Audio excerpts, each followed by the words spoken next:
Thanks to the IP Awards Committee for this very prestigious Professor M.L. Khurana Memorial Lecture Award. Uh, uh, as Sir said, I am in elite company and it's truly humbling.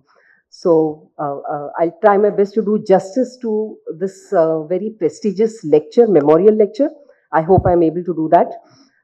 Thanks also to the 73rd IPC for this opportunity to deliver this lecture here.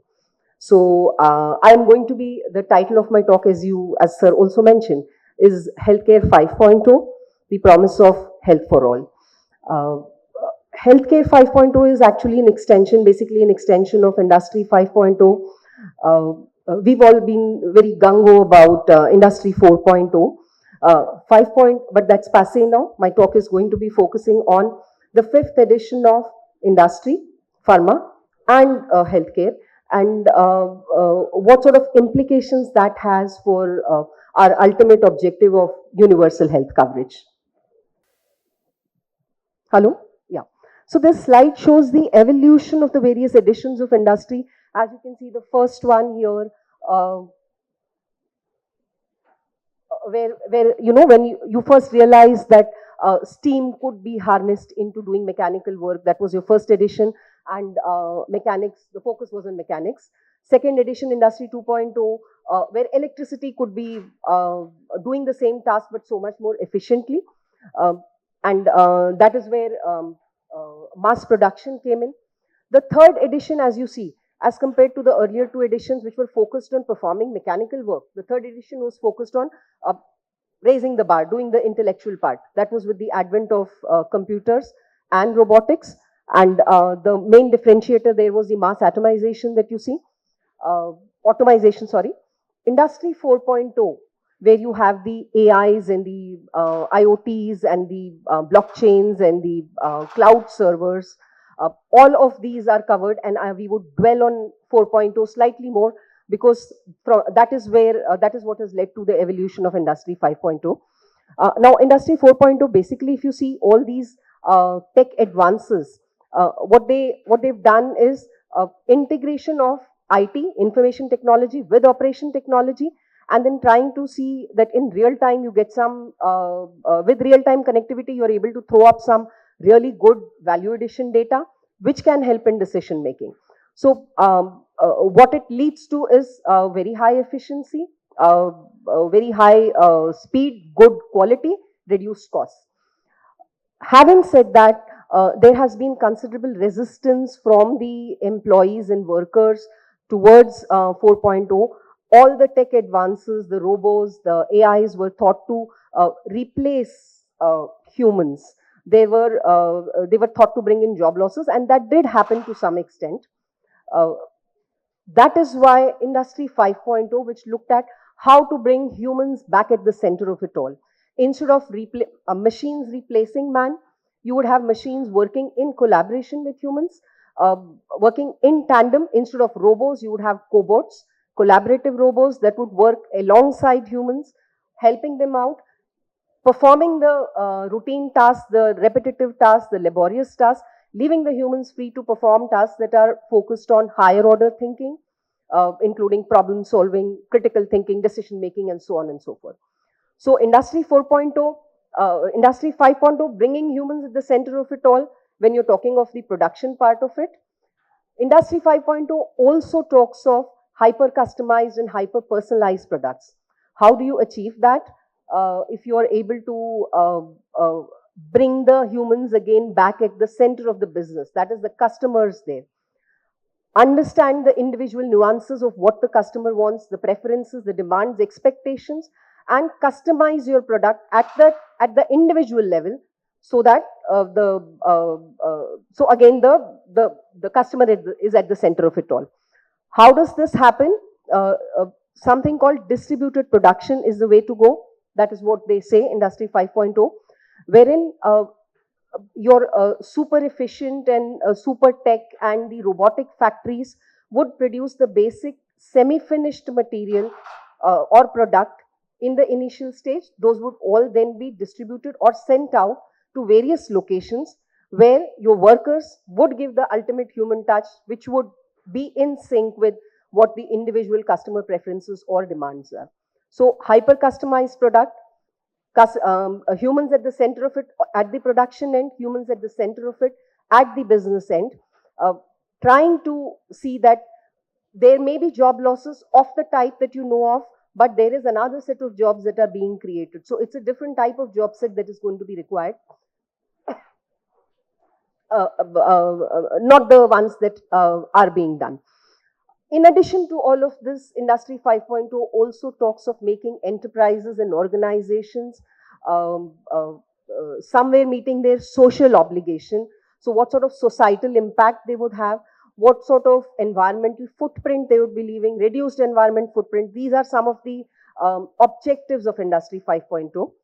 Now, before we move ahead, some of the jargon that has been associated with use of Industry 4.0, I'd like to dwell on that because those are carried ahead in Industry 5.0 also. We all use those terms, but I'm sure we just about very vaguely know what they mean. If we are able to understand exactly what they mean and how they can be applied to whatever problems we have, be it the drug discovery area, be it the production area, it would be so much better. So the first element here is Internet of Things. I'm sure all of us have used it so often. We say industrial Internet of Things, Internet of Things. What does it mean? Basically, what it means is the multiple devices that are connected to the server through internet. Very simply put, that is what is Internet of Things. Now, if you have to look at examples of Internet of Things in the home front, maybe your smart TVs and your smart ACs and your smart refrigerators and your maybe smart microwaves are all those that can be operated remotely are all examples of Internet of Things. What they would do is collect data through sensors, IoT enabled sensors, transmit the data back to you. You may be on your way back home maybe, and then you want the AC working at cooling it to 5 degrees lower. You send the message out or send the command out and it is actuated and the device works. So that is very simply put an example of IoT enabled sensors and devices. How does it work on the shop floor or the manufacturing front?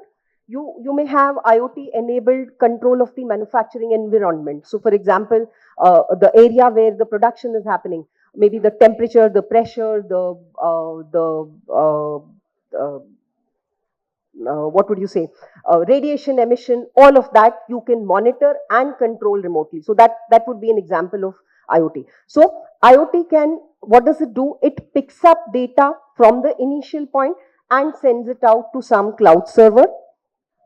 So these are cloud servers. What do these cloud servers do? They are able to receive data that comes from the Internet of Things or the IoTs, store that data, process that data. You can conduct all sorts of computations and applications here. You can also perform encryption of data. Now, so I'm sure when you're using WhatsApp, you must have seen those messages. Your calls are end-to-end encrypted. So what does it mean when you say data is encrypted or calls are encrypted? The privacy and confidentiality is 100% maintained. All of those operations can be conducted in the cloud within the cloud servers. Now, the IoT part and the cloud server part is where the virtual premises of the factory or a company stop. So, so these premises may be protected by your firewalls and the others. The minute your data goes out of the cloud servers, it is entering unprotected terrain. And so you require networks that have to have inbuilt security measures so that your data is not breached.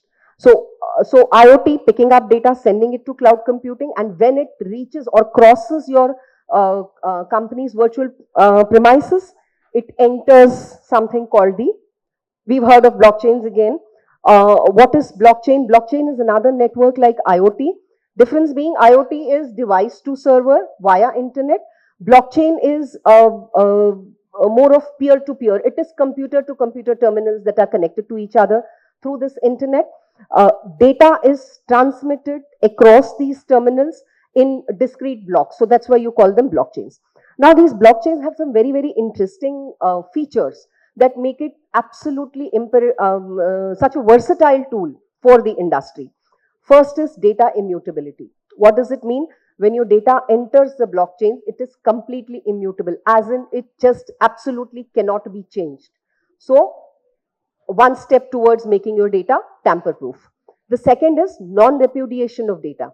What that means is, in case you want to add something to your data, append it, modify it, or do something, all those 5, 6, or 20, or whatever number of computer terminals are part of the network, all those eyes would be able to see it. You cannot do it in silos. So any change to the data that has already entered the blockchain would be visible to everybody. So 100% assurance of data authenticity and integrity. And of course, these blockchains also have their inbuilt security measures. So data security is also guaranteed. So that makes, if you have to look at examples of blockchains, all your supply chains, your track and trace that you have are all blockchain based. Or maybe when you're looking at clinical trials, multi-center trials that you're having, where you have multiple centers, data from each of those coming to one central nodal point and then going maybe to the regulators or the company, sponsor company. All of those again through blockchains, or so that's these are the pluses of blockchain. Now there is a flip side also to it. The flip side being the very fact that every single terminal or computer or node of the network can see what is happening to the data. Data privacy and confidentiality is sort of compromised in the sense people know what is happening. So this becomes important. This becomes a concern when you're talking of healthcare data, patient health data, where it's supposed to be private. People are not supposed to know. So what can be done and what is being done is, at the cloud stage, maybe encrypt the data before it is fed into the blockchain, so that it remains confidential.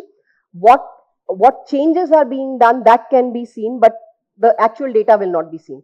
Or what can also be done and what is also being done is anonymizing the data. So for example, if my health data is here, you'd be able to see all the parameters there, but you wouldn't be able to link that data to me. So in that respect, it is being anonymized. So that's about blockchain.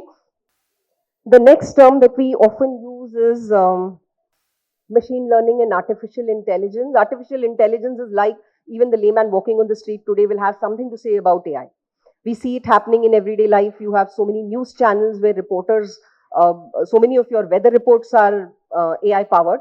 Now, what does it actually mean and how can we really leverage it to the fullest? For that, we need to understand what is machine learning, which is actually a subset of artificial intelligence. Very simply put, what is machine learning is, you get the machine to learn, you train the machine in performing tasks. So what, if you have a certain problem, construct an algorithm to solve that problem, feed it to the machine, and give as many case studies as possible, by way of which you are training the machine. After you've given more the number of cases that you provide to the machine, better trained is your machine, and better able is the machine to predict the outcome of an unknown case that you may put up. And that is how machine learning and AI works. And AI is there everywhere. You say big data, you say drug discovery programs, you say any of those things, AI is very much involved.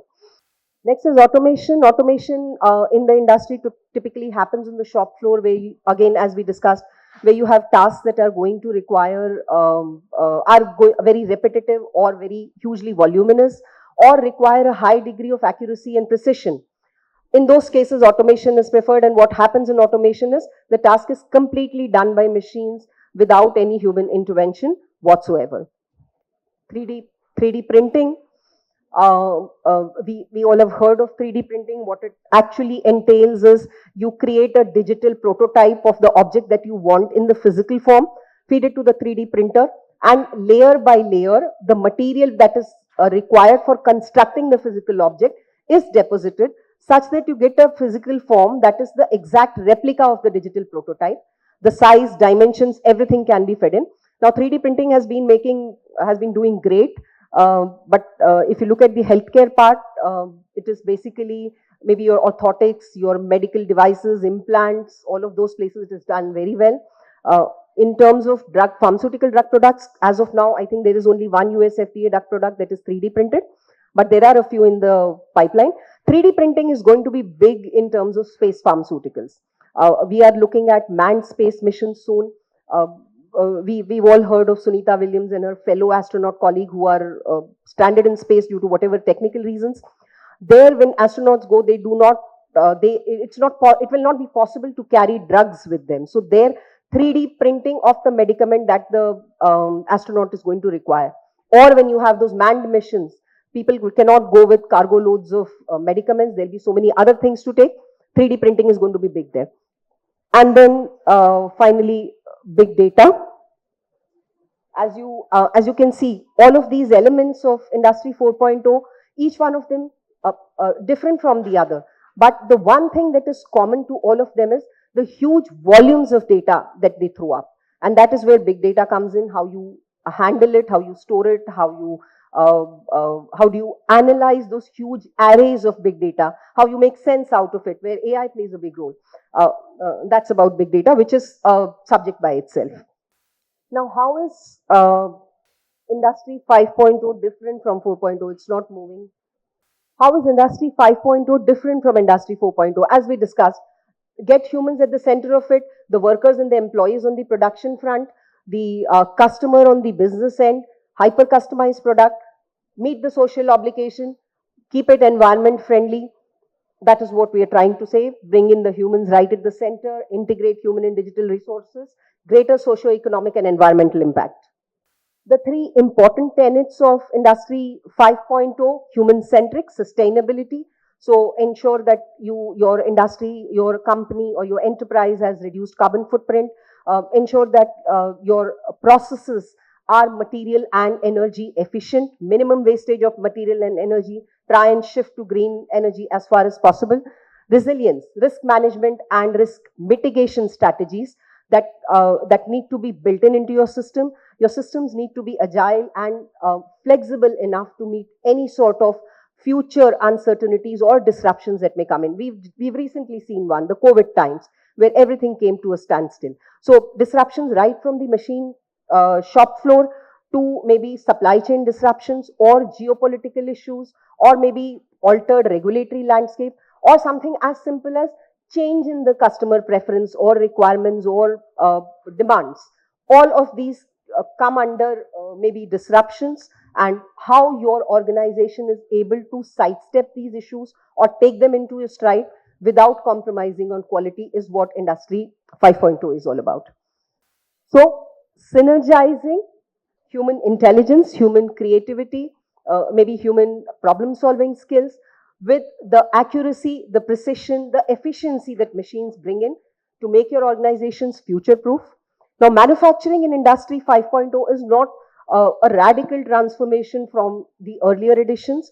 It still relies on the Lean Six Sigma principles, that is minimum wastage, minimum errors, minimum deviations. But all of this is facilitated by the huge data that is available to you through all the tech interventions, sustainable and customized products. Now, Pharma 5.0, an extension of Industry 5.0, where the same principles apply across the entire pharmaceutical operational value chain, right from the drug discovery program, manufacture, maybe the preclinical and clinical studies, regulatory oversight, IPRs, post-marketing surveillance, pharmacovigilance, all of that. We'll try and see how Pharma 5.0 is going to be impacting these segments. We'll first look at the manufacturing part. Pharma 5.0 says, make that concerted shift from batch manufacturing to continuous manufacturing. Now, this is a very simplified schematic illustration of what happens in continuous manufacturing. Continuous manufacturing as a concept in practice has been around for over a decade now. This is a very simplistic illustration, not as simple as it is shown here, but just to give you an idea. At the top end of the unit, you can see the raw material for the API production and the solvents going in that are used for production of API. So you have API getting produced in situ, and the produced API is then mixed with excipients, processed, and then you get the finished formulation coming out at the other end. It's not as simple as it is made out here. You have continuous manufacture separately for drug substances. You have separate continuous manufacture setups for drug products. Not as easy to go in for continuous manufacture because there may be technical issues associated with the drug molecule or capital investment or the infrastructure that is required. All of that can be a challenge. The advantages and why Pharma 5.0 says that move in for continuous manufacture is the huge reduction in time, operation time and therefore cost, quality control time and therefore cost. The cost comes down drastically, the quality is upped considerably, and that is what Pharma 5.0 is all about. So shift to continuous manufacture. PAT comes in, which is the tool that is used to uh, get the in-process quality data during continuous manufacture cycle and predict. This can be, and assure quality of the product. This can be done so much better if you're coupling it with AI.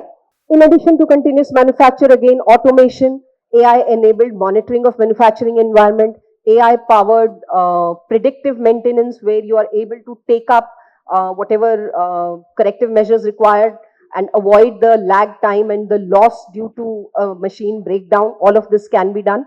This is about manufacture. When you look at drug discovery and development, a typical drug discovery program is a long road and a pretty rocky road at that. It's decades and decades in terms of timeline, billions and billions of dollars. And at the end of it, you're talking of failure rates as high as 80 to 90%. So can all this modern advanced tech interventions help you there? Yes, they can. How? Your IoTs and your clouds can no doubt increase the operational efficiency. But the one tool that is going to really work in terms of condensing these humongous timelines, that is AI. And here, what I wanted to say was AI, we pharmaceutical scientists tend to use AI as a commodity. When you say AI as a commodity, what you mean is we are not required to have any base knowledge of AI or machine learning.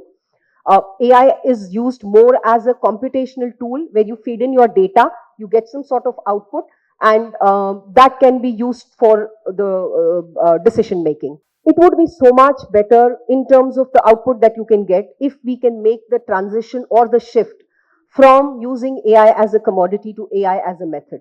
AI as a method says have some base knowledge of AI so that along with your subject matter expertise, if you're able to couple your ML skills, you'd be able to fine tune the platform so much more.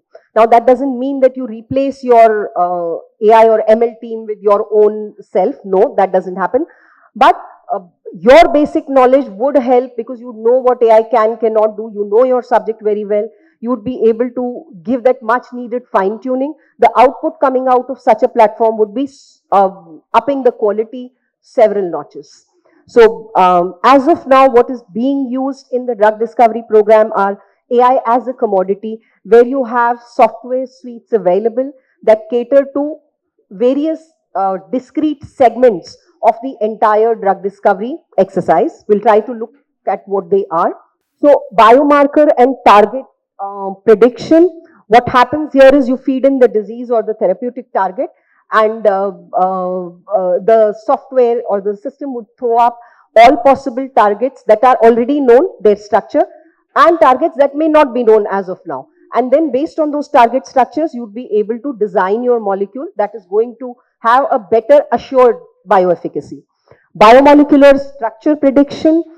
This is more for protein molecules where you have the primary structure of the protein, that is, you know the amino acid sequence. What you do not know is the spatial conformation, the secondary, tertiary, and quaternary structure. All of those can be predicted, and it is the entire molecule, the spatial conformation, that has a bearing on how the molecule, how the protein is going to interact with the receptors and the other proteins.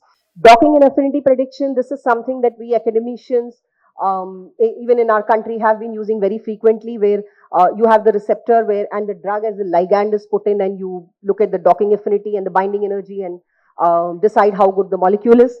De novo drug design, where typically your drug discovery programs are where those hundreds and thousands of compounds that are found in the combinatorial library, those are picked up, they are subjected to high throughput screening, and then you select your leads and proceed ahead.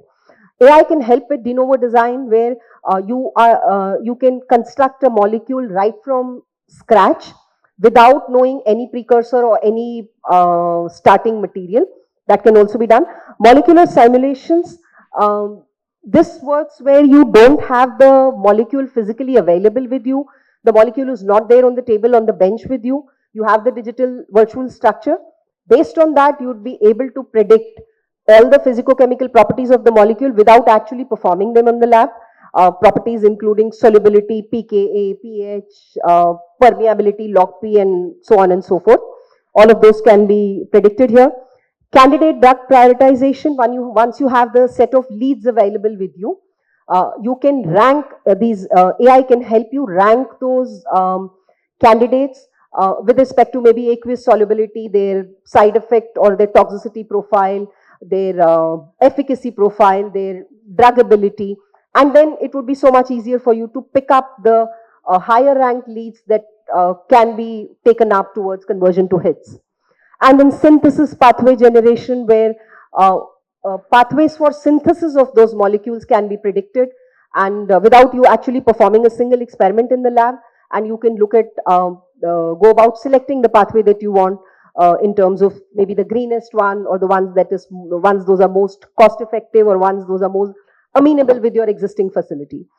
So, so that's synthesis. So as you can see, sounds fantastic. There's so much you can do. Your timelines are condensed so much, and your work is reduced to just a small fraction of what it would have been otherwise. Another part here in the drug discovery part is the precision medicine. Precision medicine, as we all know, is where you collect the patient genomic data. And this data, again, when it is AI powered, AI can crawl through the genomic data of the patient and detect genetic markers or variants, and based on that predict the probability that the patient may suffer from a certain disease. It would also be able to predict the drug response and possible the idiosyncratic behavior in that given individual, the toxicity issues. All of these, when integrated with a robust clinical decision support system, can help you in making highly personalized treatment recommendations. And in the formulation part, we already have QBD-based softwares that are available, but artificial neural network powered QBD-based softwares are going to improve the quality in terms of the output that you can get considerably. So the AI developed products, I would like to put I put two examples here. The first one that I wanted to mention is DSP-1181. This is a molecule developed by the Japanese pharma company Sumitomo Dainippon in collaboration with the British startup Exscientia. This molecule is used for OCD, and this was amongst the earliest molecules that were developed using AI and got the US FDA approval for entering the clinical stage. Unfortunately, this molecule could not clear the phase 1 studies because the results that came out were not, they could not meet the listed experimental criteria. The other molecule that I wanted to put here is INS 018055, developed by In Silico Medicine. And the reason why I wanted to put it here was this is the only, as of now, there are some 8 to 10 AI developed molecules that have got the US FDA approval for clinical studies. So they are in various stages of clinical studies.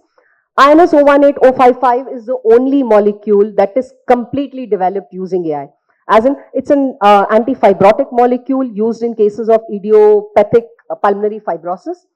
And this was developed, the target for the disease was predicted using AI. And once the target was predicted, a set of molecules were designed catering to that particular target. INS 018055 is one of them.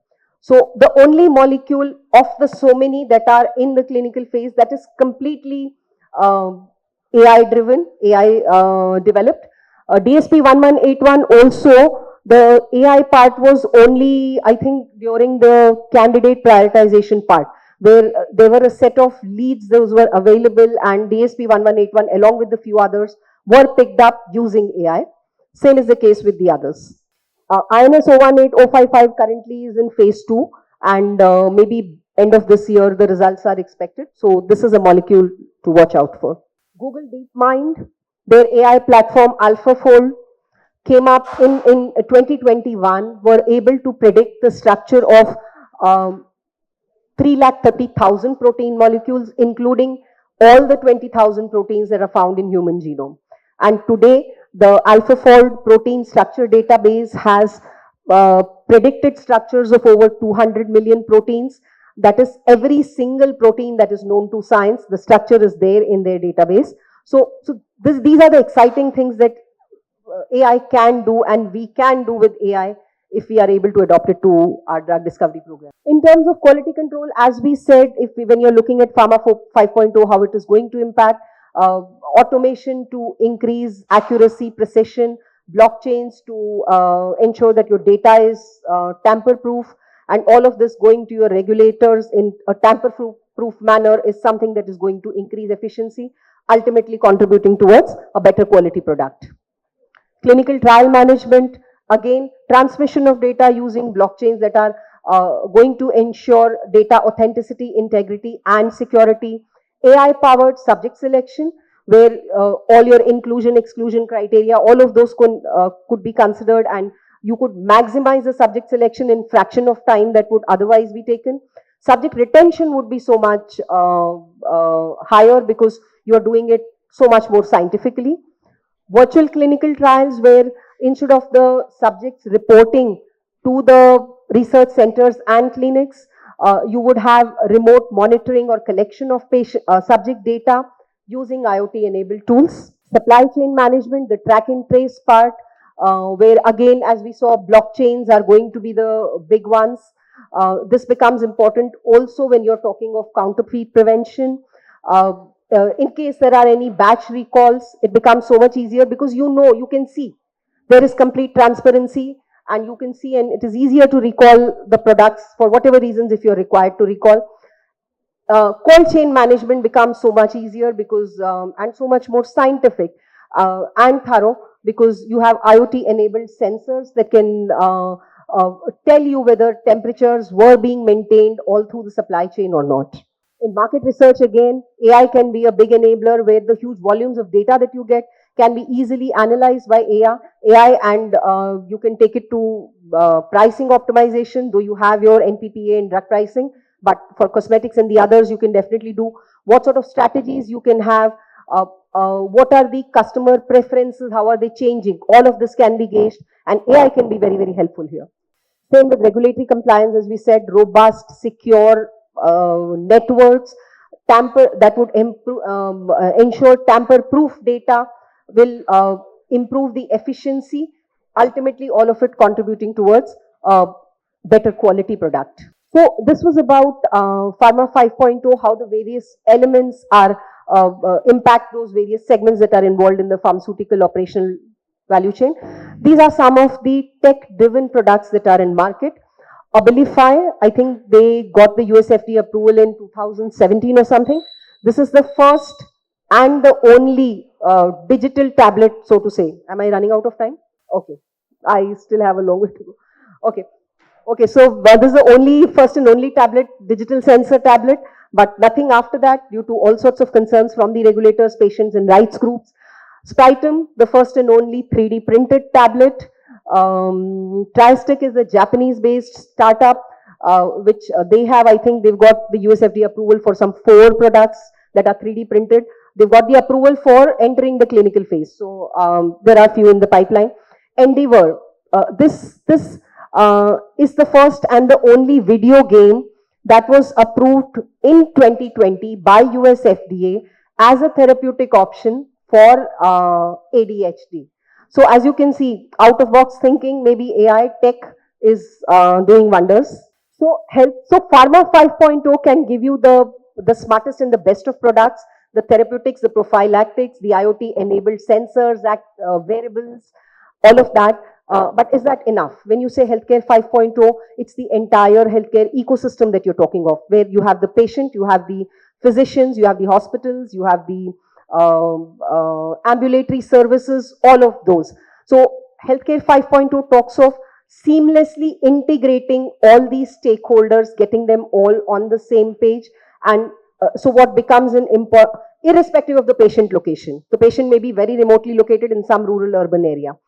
What becomes a prerequisite here is having a robust and strong 5th generation internet network, the 5G network that we say, maybe it may get to 6G in the future. That is what is the basic premise of healthcare 5.0. Again, as Industry 5.0 says, getting humans to the center. Here it is the patient at the center. Best possible patient or health care accorded by all of these stakeholders. The patient is empowered over his or her health data. Patient is empowered to take decisions with respect to what sort of treatment options are available and which one he or she wants to go into. I will skip this slide which shows the evolution. These are all the stakeholders coming together. Payers, I missed payers. Payers are also health because they are the ones who are going to pay for all the treatment. So all of these have to be seamlessly brought together on the same platform. This is a very busy slide and I would take time here. So maybe I'll skip it, but you can see all of them put together. Or they are all interconnected by via blockchain. So as we said, the authenticity, integrity, security, all of that assured. What may be slightly a challenge is the data privacy and confidentiality. So, so the US Federal Act, when you say they have that HIPAA Act, which mandates that all of these stakeholders are required to build in safety infrastructure such that the patient data, healthcare data, is the privacy is maintained. This is a SWOT analysis. We'll move ahead of that also. And I wanted to, if you can give me 5 minutes, these 4-5 slides I absolutely wanted to take. So you can see how tech is going to impact the pharmaceutical and the healthcare industry. Is big tech entering the healthcare and the pharma sector? Yes, it is. And how? NVIDIA is one of the leading tech companies. Now, those of us who are following the stock market, just last month, NVIDIA was listed as the most valuable company on the stock exchange. They had overtaken Google and Microsoft. And this was because just a few weeks prior to that, they announced the launch of 24 microservices, AI-based platforms for the pharmaceutical and healthcare industry, catering to all sorts of needs and requirements. And these are the pharmaceutical clients, the big pharma clients that have collaborated with NVIDIA. Next is Microsoft. They have these apps, Health Kit, Research Kit, Care Kit, where services including portable USG, portable ECG, remote monitoring or vital stats, all of this can be done. But the flip side, this is possible only on iPhone, not compatible with Android or other operating systems. So that becomes a limitation. Amazon Web Services, they lease out their cloud services to pharma companies, and these are some of the biggest clients: Pfizer, Moderna, Amgen. Pfizer and Moderna, if you remember, came out with their vaccines during the COVID-19 vaccines in record time. And one of the reasons, or one of the factors influencing the condensation of those timelines was the highly improved efficiencies because of the cloud services of Amazon that they were working on. Now, Amazon is also trying to expand into virtual clinics and prescription filling.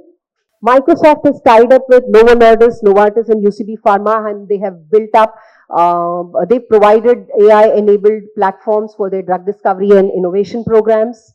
Alphabet. Alphabet is a parent company of Google. Calico Life Sciences, a subsidiary of Alphabet. They have tied up with these big pharma, and their main thrust is they've built AI platforms that can help develop drugs for aging-related disorders. Verily Life Sciences, another subsidiary of Alphabet, they're trying to make their inroads into clinical trials area. They've recently taken over a startup that had built a clinical trials operation system. They are in tie-up with prominent US-based clinics and are going to be starting work there. So, so that was about big tech. Now, this is what your healthcare pyramid typically looks like. The big chunk or the base of the pyramid, or the most of our efforts, resources, energy, time go into the curative part, followed by predictive, followed by preventive. Preventive takes up a very small chunk, and this is where we need to be. The base, the major part has to be preventive. Curative should be the smaller element, and I'm done. And that is what healthcare 5.0 is trying to talk. And I conclude my talk by this is what Blake Ross famously said, and I quote. And Blake Ross is the co-creator of Mozilla Firefox. What he said was, the next big thing is the one that always makes the last big thing usable. And that is what the 5.0 editions of industry, pharma, and healthcare are all about. The gains made in by the tech advances in the 4.0 edition, how you harness and leverage them, make them useful ultimately for the good of mankind. So thank you so much, and I'm sorry I exceeded time, but this is also to be blamed. I spent a lot of time in trying to change the slides. Thank you so much.